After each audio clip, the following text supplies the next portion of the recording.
कुछ दिनों पहले हरियाणा की राजनीति में राज्यसभा चुनाव के वक्त कुछ ऐसा हुआ जिसने सभी को चौंका दिया। नतीजे जो आए वो इतने चौंकाने वाले थे कि कांग्रेस पार्टी को यह भरोसा नहीं हुआ कि उनके उम्मीदवार अजय माकन राज्यसभा चुनाव हार कैसे गए। मेरे साथ इस वक्त हरियाणा की राजनीति के शायद सबसे बड़े political news maker, political heavyweight Kuldeep Bishnoi साहब हैं। बहुत बहुत शुक्रिया कुलदीप बिश्नोई साहब, आपसे बात करूंगा। और मैं पहले इंट्रोड्यूस करा दूं कि मेरे साथ मेरे सहयोगी जैनेंद्र भी होंगे, वो भी आपसे सवाल करना चाहते हैं।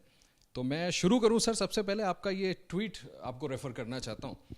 आपने ट्वीट किया था जिस दिन आपने ये तय कर लिया था, इशारा कर दिया था, फन कुचलने का हुनर आता है मुझे, सांप के खौफ से जंगल नहीं छोड़ा करते। मैं सीधे ही पूछ लेता हूँ, हुड्डा साहब को सांप क्यों कह रहे हैं आप? देखिए, मैंने किसी का नाम लेके तो नहीं बोला, लेकिन निसंदेह जब से हुड्डा साहब को फ्री हैंड दिया गया है, कांग्रेस पार्टी हमारी गर्त में जा रही।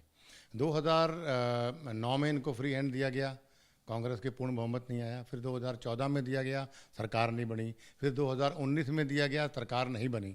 तो एक व्यक्ति जिसको बार बार लोग नकार चुके हैं, उसको अगर हाईकमान दोबारा चौथी बार फिर फ्री हैंड देना चाहता है, तो मैं समझता हूँ कांग्रेस पार्टी के लिए ये शुभ संकेत नहीं है। इसमें एक छोटी सी मैं एक कहावत आपको बताना चाहता हूँ। एक किसी बच्चे सबके अच्छे होते हैं, कोई बच्चा पढ़ाई में बहुत अच्छा होता है, कोई बच्चा पढ़ाई में बहुत ख़राब होता है। तो माँ बाप के पास पैसा है, धन दौलत है, सब कुछ है, उस बच्चे को बेस्ट से बेस्ट टीचर लगा देते हैं उसके ट्यूशन के लिए, लेकिन बच्चे के नंबर फिर वही 40 के 40 कम के कम रहते हैं, क्योंकि ये खाली है। कितने से वही हाल हुड्डा साहब का है। लोग हरियाणा में नहीं चाहते हैं, आप कितने ही मौके दे दो, हुड्डा साहब अपने दम पे कभी सरकार नहीं बना सकते। ये मैं चैलेंज से कह सकता हूँ। हुड्डा साहब का ये खाली है आपके? नहीं, मेरा मतलब कहावत से था कि लोगों में पॉपुलैरिटी नहीं है, वो सेल्फ सेंटर्ड हैं। अपने बेटे के अलावा उन्हें कोई दिखता नहीं है। उन्होंने अपने बेटे के लिए आनंद सिंह डांगी जी, जो बहुत बेहतरीन नेता हैं मैम के, और मैं उनकी बहुत इज्जत करता हूँ, इतने पॉपुलर नेता हैं, उनको हरवाने का काम करके ख़त्म करने का काम किया। उन्होंने अभी गीता भुक्कल जी को वादा किया कि आपको बनाऊंगा मैं पीसीसी प्रेसिडेंट, वो खूब साथ लगी रही। अच्छी नेता है, विधानसभा में सबसे अच्छी वक्ता है, एंड मैं ब्रेन बैंक कहूँ तो गलत नहीं होगा। उनको भी लॉलीपॉप दे के उदयभान को उनको ख़त्म करना, क्यों? क्योंकि वो भी रोहतक की थी, डांगी भी रोहतक के थे।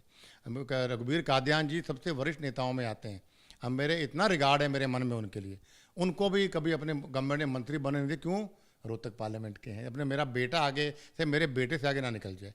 जब एक बाप धृतराष्ट्र बन जाता है तो उसका पतन और उसके परिवार का पतन निश्चित है। धृतराष्ट्र अगर भूपेंद्र सिंह हुड्डा बन गए तो आंखें राहुल गांधी की तो थी।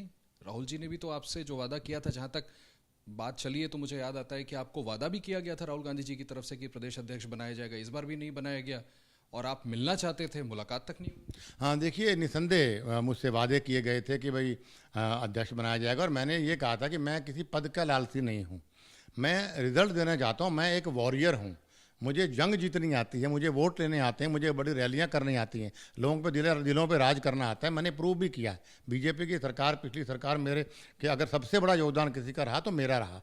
तो मैंने राहुल जी को उस वक्त कहा था कि मैं अगर एमएलए एमपी बनना है तो मैं तो अपनी पार्टी हजका से बन ही रहा था।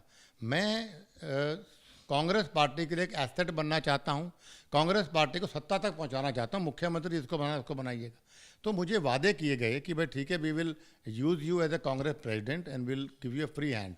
और देखो आज आपके सामने वादा खिलाफी हुई आपके साथ? बिल्कुल पूर्ण रूप से। और अभी समय मैंने, अब देखो, 1 महीना मैंने लगातार वेट किया। 1 महीना बहुत लंबा समय होता है। किसी अगर कोई सीनियर लीडर आपको मिलना चाहता है, या कोई नॉर्मल कार्यकर्ता भी आपको जो जिसको जरूर जिसकी वजह से पार्टी को नफ़ा नुकसान हो सकता है, उसको तो भाग के मिलना चाहिए।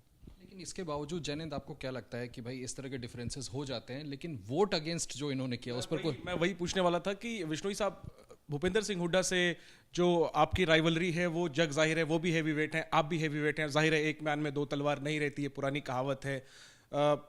राहुल गांधी ने आपको मिलने का समय नहीं दिया, वो भी एक तरीके से एक मुद्दा है। लेकिन नुकसान तो आपने अजय माकन का कर दिया। आपने ना तो हुड्डा का नुकसान किया, ना राहुल गांधी का नुकसान किया। नुकसान आपने उस अजय माकन का कर दिया जो कहते रहे कि बिश्नोई जी से तो मेरे 18 साल पुराने रिश्ते हैं। तो उस पर सीधा सवाल पूछ रहा हूँ कि वोट आपने अजय माकन को क्यों नहीं दिया? देखिए, आपकी बात सही है। अजय माकन से मेरा व्यक्तिगत मित्रता है, और बहुत अच्छे नेता हैं और सुलझे हुए नेता हैं, और मैं वोट उनको देना भी चाहता था। वही एक कारण था कि मैं बार बार कह रहा था भी मुझे राहुल से मिलवा दीजिए। मैं कुछ क्लैरिफिकेशन चाहता हूँ, कांग्रेस हित की बात करना चाहता हूँ, अपने हित की नहीं चाहता। क्योंकि जो फैसला कांग्रेस ने किया वो कार्यकर्ताओं से लेके नेताओं तक और वोटरों तक वो फैसला गलत मानते हैं सारे। तो मैं आपको मन से कहता हूँ कि जब वो 30 सेकंड जो मेरा वोट डालने वाले थे, जब मैं वोट डालने वहाँ गया कि मुझे वोट कांग्रेस को नहीं देना, तो वो 30 सेकंड मेरे जीवन के सबसे मुश्किल पल थे, जब वोट खिलाफ दे के करके डालने वाले। लेकिन मैंने vote, Ajay ji is a collateral damage, Ajay ji के खिलाफ वोट ना मैं 7 जन्म नहीं दे सकता, वो मेरे मित्र हैं, लेकिन मैं हुड्डा कांग्रेस को वोट नहीं दूंगा। माई vote was against Bhupendra Singh Hooda, my vote was against the wrong decision of making a wrong PCC president. मेरा वोट उन लोगों के जो जिनको आशाएं कांग्रेस के कार्यकर्ताओं और नेताओं को मुझसे थी कि भाई ये गलत फैसला कांग्रेस हाईकमान ने किया है, हमारी आवाज़ कोई बन सकता है तो कुलदीप बने, उन लोगों के लिए मैंने अपने अंतरात्मा की आवाज़ सुन के वोट दिया।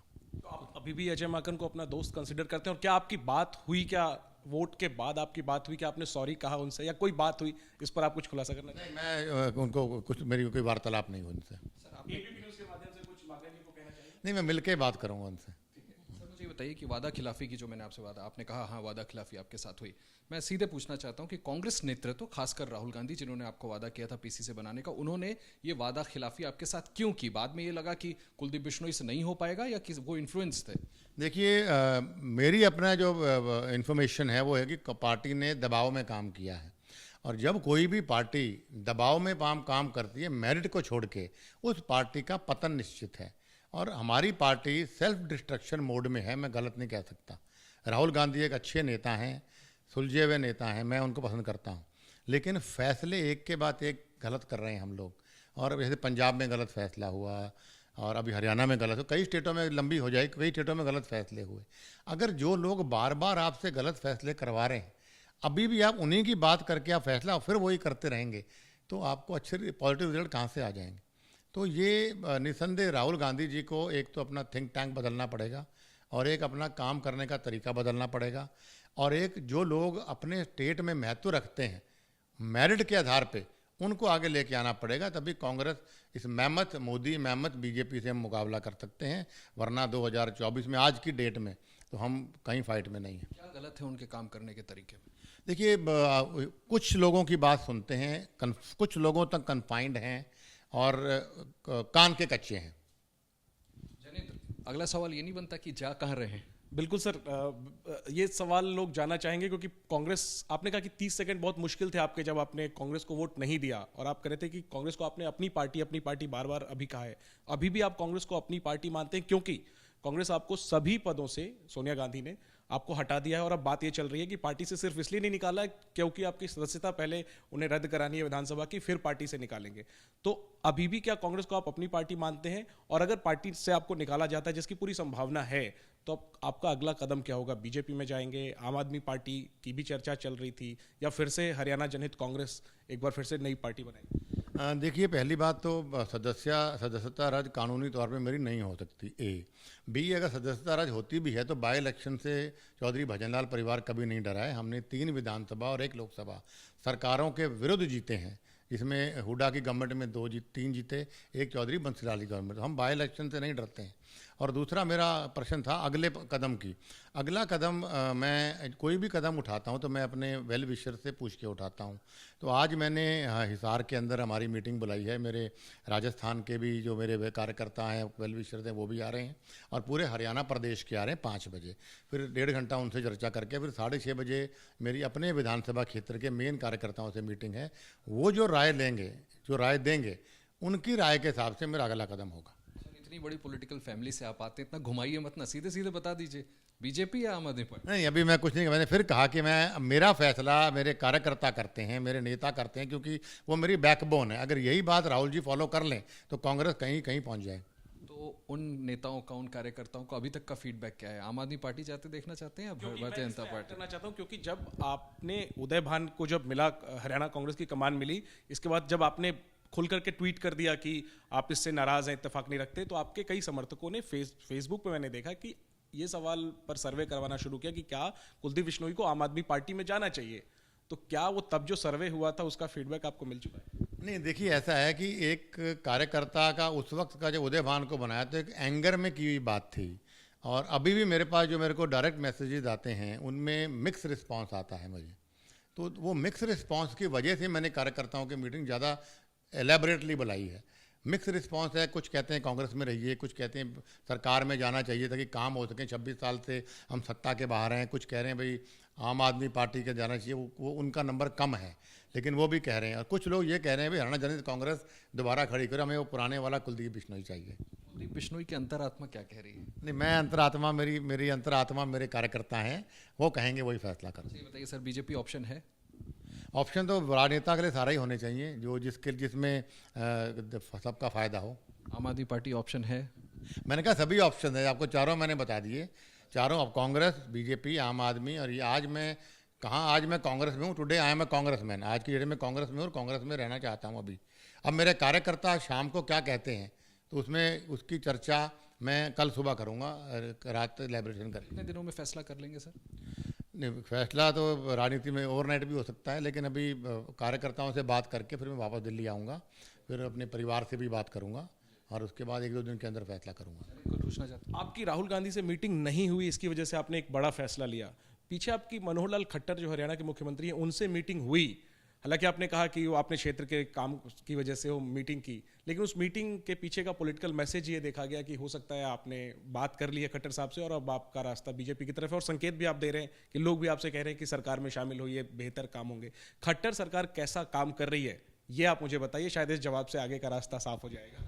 नहीं, सरकार के बारे में कोई जवाब अभी नहीं दूंगा आपको। खट्टर साहब से जो मेरी मुलाकात थी वो प्योर पॉलिटिकल मुलाकात थी। मेरे को I am representative of a constituency, तो मुझे अपने लोगों के काम करवाने थे। जो अफसर लेवल के काम है मैं अभी करवा लेता हूँ, लेकिन कुछ बड़े 70 करोड़ का मुझे बजट लेना था। एक हमारे बारिश का पानी भर जाता है आदमपुर मंडी में, तो ऐसे बड़े काम के लिए मुझे सीएम को मिलना पड़ा, तो इसलिए मिला। उन्होंने मेरी बात को माना। अच्छे नेता हैं, अच्छे मुख्यमंत्री हैं, ईमानदार मुख्यमंत्री। सर एक चीज़ आपसे पूछना चाहता हूँ, मैंने देखा कि जिस दिन वोटिंग थी राज्यसभा की उस दिन सुबह तक आप दिल्ली में थे। उम्मीद थी कि राहुल गांधी से मुलाकात हो, आपने समय नहीं मांगा था, ये मुझे पता है। क्या इस बात की टीस है, तकलीफ है कि आपकी पार्टी के नेता को 5 मिनट नहीं मिला आपसे मिलने की? बहुत ज़्यादा तकलीफ़ है कि मैंने उन पर इतना विश्वास करके, मैंने उनकी एक आवाज़ पे मेरी इतनी मेहनत की 8 साल जो मैं 2.5 बार हरियाणा के हर गांव में गया हूँ। मेरा चैलेंज है हिंदुस्तान के इतिहास में एक नेता रेड्डी साहब को छोड़ के बता दे जो अपने स्टेट के अंदर हर गांव के अंदर एक बार भी गया हूँ। मैं 2.5 बार गया हूँ। इतनी स्ट्रांग मैंने पार्टी काडर बेस मेरा एक आवाज़ पे राहुल जी के मैंने कांग्रेस को दे दिया। और उस आदमी को बार बार वादा खिलाफी हो और उस आदमी के लिए 1 महीने में 5 मिनट नहीं निकले। मेरे इससे मलाल मेरे मन में है, गुस्सा भी है, तकलीफ भी है और तरस भी आता है कि भाई अब अगर कार्यकर्ताओं कहने से अगर मैं कोई फैसला दूसरा ले लेता हूं अगर, तो निसंदेह कांग्रेस को नुकसान हरियाणा के अंदर भी होगा और 32 विधानसभा और 7 लोकसभा राजस्थान के अंदर भी बिश्नोई वोट बैंक है जो मुझे अपने दिल में चाहते हैं। मैं उनकी बहुत जल्दी सम्मान करता हूँ। पहले मेरे पिताजी को चाहते थे, अब उनके दिल में मैं भी हूँ, तो वो भी नुकसान कांग्रेस को बहुत होगा। मैं ये भी पूछना चाहूँगा, कांग्रेस अध्यक्षा मिसेस गांधी भी तो हैं, आपको लगता है कि ये फैसला वो कर सकती थी, वो आपसे मुलाकात कर सकती थी? देखिए, मेरे से बात राहुल जी ने की थी, मेरी पार्टी राहुल गांधी जी ने मर्ज की थी, तो मेरी जवाबदेही वो भी है। मैं जवाबदेही हूँ मेरे कार्यकर्ताओं को कि मेरे कहने पे वो सब कांग्रेस में आ गए, और राहुल जी जवाबदेही हैं मुझे, क्योंकि उनके कहने से मैंने कांग्रेस मर्ज की थी, न सोनिया जी के कहने से। पूछना चाहता हूँ सर, एक तस्वीर आपकी आई थी वोटिंग से ठीक एक शाम पहले, एक ही फ्लाइट में आप और भूपेंद्र सिंह हुड्डा दिल्ली से चंडीगढ़ गए थे और आप रुके भी उसी होटल में थे जिस होटल में भूपेश बघेल रुके थे। हालांकि अब आप वोट दे चुके हैं, थोड़ा सा बताना चाहेंगे कि एक ही फ्लाइट में गए, क्या ये स्ट्रैटेजी थी, क्या ये पूर्व नियोजित था कि आप और बघेल एक ही होटल में रुकेंगे और शायद भूपेश बघेल ने आपसे मुलाकात भी की, बात भी हुई, थोड़ा सा बताएंगे क्या हुआ? नहीं, देखिए, हुड्डा साहब की मेरी मुलाकात अचानक हुई थी, क्योंकि चंडीगढ़ की फ़्लाइट कंफर्टेबल आफ्टरनून फ्लाइट थी, मैं भी आफ्टरनून फ्लाइट से गया था, तो हमारा कोई प्री प्लान नहीं था, कोई बात नहीं हुई थी। प्लेन के अंदर हमारी मुलाकात जरूर हुई थी। मैंने कहा था वो, उन्होंने, क्योंकि हुड्डा साहब ने मुझे कहा था कि भाई एक और एक अगर हम दोनों मिल जाते हैं तो निसंदेह कांग्रेस की सरकार बन सकती है, और मैं उस बात से एग्री किया था मैंने उनसे, और भूपेंद्र हुड्डा ने भी, दीपेंद्र ने भी, दोनों ने कहा था भी एक पद आप रखिए, एक पद मैं रखता हूँ, तभी हमारा कॉम्बिनेशन बहुत डायनेमिक है। तो उसी वजह से उन पर विश्वास करके मैंने उस तरीके से जोर नहीं लगाया। तो प्लेन के अंदर मैंने उनसे पूछा कि भाई आप मुझसे बात कर रहे हुड्डा साहब, तो आपको कहीं ना कहीं मन में लगता नहीं है कि आपने मेरे यहाँ खंजर घोंपा है पीठ पे? तो नहीं, ऐसा नहीं है, बैठ के बात करेंगे। ये बड़ी बात है कि आपने उनसे सीधे कह दिया कि आपको नहीं लगता कि आपने खंजर भोंका। 6 लोग और भी थे बिजनेस क्लास में। अच्छा बिश्नोई साहब, इतने साल हुड्डा साहब के साथ काम किया, मैं आपसे ये ज़रूर पूछना चाहूँगा कि ऐसी भी क्या नाराज़गी भूपिंदर सिंह हुड्डा से कि आज आप इंटरव्यू की शुरुआत में कहते हैं चैलेंज करता हूँ कि भूपिंदर सिंह हुड्डा कभी स्टेट नहीं जिता सकते? बिकॉज उनको काम का ही नॉट ए पॉलिटिकल मैन। वो जो आदमी सिर्फ एक इलाके की सोचे, जो आदमी सिर्फ जात पात की राजनीति करे, जो आदमी को अपने बेटे के अलावा कुछ और दिखता नहीं है, जो आदमी अपने कट्टर लॉयलिस्ट लोग थे उनको उसने खुद ख़त्म करने का काम किया। Is not a political man. और लोग आजकल बहुत एडवांस हैं, सोशल मीडिया या आपस में मिलना, लोग ऐसे लोगों को पसंद नहीं करते हैं। लोग पसंद करते हैं ऐसे लोगों को जो औरों के लिए काम करे, कार्यकर्ताओं के लिए, वोटरों के लिए, लोगों के लिए। तो हुड्डा साहब हैज़ मिस्ड द बस। उनकी इमेज है कि ये बन चुकी है, ख़त्म। आखिरी सवाल एक पूछना चाहता हूँ मैं अपनी तरफ से बिश्नोई साहब कि आपको अजय माकन की हार का विलन माना जाता है, हालांकि आपकी बगावत जो है वो पहले से थी और शायद बिना आपके वोट के भी अजय माकन राज्यसभा पहुंच जाते, 30 वोट में भी वो पहुंच जाते आपके बिना वोट के भी। लेकिन वो एक वोट जो रद्द हुआ वो किसका वोट था? कोई ऑन रिकॉर्ड नहीं कह रहा है। सब लोग एक खेमा दूसरे का नाम लेता है, दूसरा खेमा तीसरे का नाम लेता है और कांग्रेस कह रही है कि हमारा वोट तो सही था। आप इस पर कुछ बता पाएंगे? नहीं, मुझे इसका नहीं पता। इसमें तो विवेक बंसल जी बता पाएंगे वोट कैंसिल किसका हुआ है। नहीं, मुझे जानकारी नहीं है। कुछ आपको अंदेशा होगा? नहीं, बिल्कुल भी नहीं। अच्छा बिश्नोई साहब, ये बताएं कि आपकी पार्टी की लीडरशिप सोनिया गांधी, राहुल गांधी, प्रियंका गांधी अध्यक्ष बनाने की जब बात चली थी तब भी ये सभी लोग आपसे मुलाकात कर रहे थे। आपको क्या लगता है कमज़ोरी कहाँ पर है? क्यों इस तरह की गलतियाँ हो जा रही हैं कि आप जैसे बड़े बड़े नेता चले जा रहे हैं? क्योंकि ये गलती तो लीडरशिप की है। जैसे मैंने आपको साफ कहा कि लीडरशिप की गलती है निसंदेह। और जब हमारी पार्टी आज बहुत कमज़ोर है और उस कमज़ोरी में हम एक के बाद एक गलत फैसले ले रहे हैं, तो निसंदेह से पहले मैंने कहा कि हमारी पार्टी सेल्फ डिस्ट्रक्शन मोड में आ गई। दबाव में पॉलिटिक्स कर रहे हैं कि ये छूट जाएगा, ये बेटर है, ये बेटर है, कि चाहे वो ये बेटर वाला किसी काम का ना हो। तो हम दबाव में, जब कोई पार्टी अगर दबाव में पॉलिटिक्स करती है वो पार्टी कभी आगे नहीं बढ़ सकती। मतलब भूपिंदर सिंह हुड्डा के दबाव में काम करना पड़ रहा है राहुल गांधी? इसमें कोई दो राय नहीं है। आपको लगता है कि उनका इतना दबाव है कि वो अपने इंडिपेंडेंट फैसले नहीं ले पा रहे? बिल्कुल जी, 100%। और निसंदेह एक तो ये दबाव है, दूसरा मैंने जैसे कहा कि कुछ लोगों को घेरा हुआ है हाईकमान को, कुछ लोगों ने, उनको इन लोगों ने दबाव किस तरीके से सेट किया हुआ है, खुश किया हुआ है, ये तो वही बता सकते हैं। लेकिन निसंदेह एक तो उनकी सेटिंग और फिर हाईकमान आज दबाव में है कि भाई कुछ भी फैसला उनका सही नहीं पड़ रहा। एक के बाद एक स्टेट जाते जा रहे हैं, एक के बाद एक ज्योतिरादित्य सिंधिया चले गए, इतना डायनेमिक लीडर थे, आरपीएन सिंह चले गए, जतिन प्रसाद चले गए, अच्छे लोग चले, शर्मा आसाम के जो हमारे सीएम है वो चले गए, सचिन पायलट नाराज़ है, मैं नाराज़ बैठा हूँ, कई नाम और भी लेना नहीं चाहता कैमरा में, वो भी नाराज़ बैठे हैं। तो जिन लोगों के पास जिन लोगों की दुकान में माल है उनसे तो आप बात कर नहीं रहे हो। जिनका माल बिक चुका है, खाली हो चुका है मामला, उनको आप आगे लिए फिर रहे हो, तो आपको खाना भोजन कहाँ से मिलेगा? एक चीज़ ज़रूर आपसे पूछना चाहूँगा, इतना करीबी से आपने गांधी फैमिली को देखा है, राहुल गांधी जी और प्रियंका गांधी जी दोनों के बीच में काम करने के तरीके में कोई फ़र्क देखते हैं आप? हाँ, दोनों का फ़र्क है। थोड़ा प्रियंका जी थोड़े एग्रेसिव हैं, राहुल जी थोड़े सोच के दूसरे तरीके से काम करते हैं। प्रियंका जी चाहती थी क्या कि आपको अध्यक्ष पद दिया जाए? हाँ बिल्कुल, निसंदेह उन्होंने बात की थी मेरे से, खुद उन्होंने भी कहा था मुझे। हाँ, कुलदीप बिश्नोई साहब, हरियाणा की राजनीति के, जैसा सबसे पहले मैंने बोला कि probably the biggest news maker, Haryana की राजनीति, देश की राजनीति का एक बहुत बड़ा नाम, जिनका ये मानना है कि जो वादे उनसे किए गए थे कांग्रेस पार्टी की तरफ से वो वादे पूरे नहीं किए गए और अगर कोर्स करेक्शन सही समय रहते नहीं किया जाता है तो कांग्रेस को इसका खामियाजा उठाना पड़ेगा। भूपिंदर सिंह हुड्डा को सीधा चैलेंज दिया है कि ये आरोप लगाते हुए कि भूपिंदर सिंह हुड्डा सभी को साथ लेकर के नहीं चलते, उनके कार्य करने का तरीका ठीक नहीं है और ऐसे में वो कांग्रेस को कभी भी स्टेट जिता करके नहीं दे सकते। ये एबीपी न्यूज़ पर एक्सक्लूसिवली कुलदीप सिंह बिश्नोई साहब।